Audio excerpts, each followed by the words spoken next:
In the mountains of northern Laos, a clinic treats today's victims of a long ago and secret war.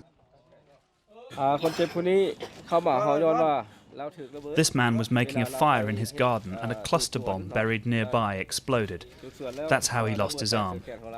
Now we're going to fit him with a prosthetic. Thousands of people are still suffering from the US bombing campaign here, which sought to cut North Vietnamese supply routes during the Vietnam War. According to the Lao government, some 20,000 people have been killed or injured by unexploded ordnance since the end of the conflict.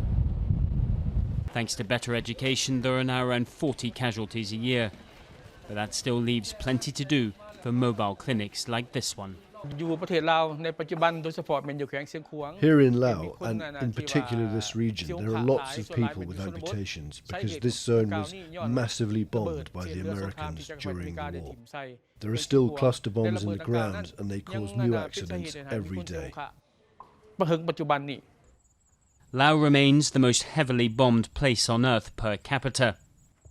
Hit by an explosion when he was just 8, Tumi created an NGO that tries to help victims like himself. In 2015, our organization met 46 people who had been injured in the past by a bomb and who had never received any help.